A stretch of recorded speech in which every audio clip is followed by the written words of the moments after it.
Praise the lord. ఈరోజు దేవుని వాగ్దానము, ప్రియులారా, మనము ఒకరినొకడు ప్రేమింతము, ఏలే అనగా ప్రేమ దేవుని మూలముగా కలుగుచున్నది. ప్రేమించి ప్రతివాడును దేవుని మూలముగా పుట్టినవాడై దేవుణ్ణి ఎరుగును. యోహాను రాసిన మొదటి పత్రిక 4వ అధ్యాయము 7వ వచనము. సహోదరి సహోదరులారా, మనము ఒకరినొకడు ప్రేమింతము అనేది ఆజ్ఞ మాత్రమే కాదు, నిజమైన క్రైస్తవ జీవితం యొక్క లక్షణం. దేవుడు మనల్ని ప్రేమించినట్లు మనము కూడా పరస్పరం ప్రేమించాలి. ప్రేమ అనేది మనలోని ఒక మంచితనమే కాదు, అది దేవుని నుండి వచ్చే దివ్యమైన గుణం. ప్రేమించగలిగే శక్తి దేవుని ద్వారా మనలో పనిచేస్తుంది. ప్రేమించేవాడు దేవుని నుండి పుట్టినవాడు, అనగా అతడు మనస్సు మారి క్రీస్తునందు క్రొత్త జీవితం ప్రారంభించినవాడు. సమరయుడు రోడ్డుపై గాయపడి పడి ఉన్న వ్యక్తిని చూసి జాలి చూపి సాయం చేశాడు. అతడు అతనికి సంబంధం లేని వ్యక్తికి ప్రేమ చూపాడు. ఇది దేవుని ప్రేమను ప్రతిబింబించే చర్య. ప్రియులారా, ప్రేమ అనేది ఒక ఎంపిక. అది దేవుని గుణాన్ని అనుసరించి ఉండాలి. నిజమైన ప్రేమలో స్వార్థం ఉండదు, త్యాగం ఉంటుంది, క్షమాభావం ఉంటుంది. ఎవరైనా నిజంగా ప్రేమతో నడుస్తున్నారంటే అది అతనికి దేవునితో ఉన్న సంబంధాన్ని చూపిస్తుంది.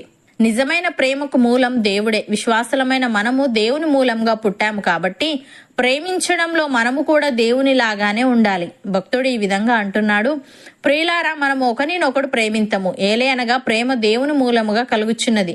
ప్రేమించి ప్రతివాడును దేవుని మూలముగా పుట్టినవాడై దేవుణ్ణి ఎరుగును. దేవుడు ప్రేమ స్వరూపి. ప్రేమ లేనివాడు దేవుణ్ణి ఎరుగడు. మనము ఆయన ద్వారా జీవించినట్లు దేవుడు తన అద్వితీయ కుమారుణ్ణి లోకములోనికి పంపెను. దీని వలన దేవుడు మన యందుంచిన ప్రేమ ప్రత్యక్షపరచబడెను. మనము దేవుణ్ణి ప్రేమించితిమని కాదు, తానే మనలను ప్రేమించి మన పాపములకు ప్రాయశ్చిత్తమై ఉండుటకు తన కుమారుణ్ణి పంపెను. ఇందులో ప్రేమయున్నది.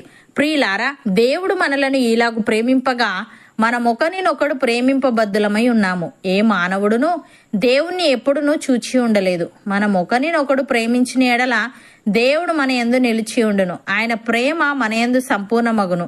దీని వలన మనము ఆయన యందు నిలిచి ఉన్నామనియు ఆయన మన యందు ఉన్నాడని తెలుసుకొనుచున్నాము.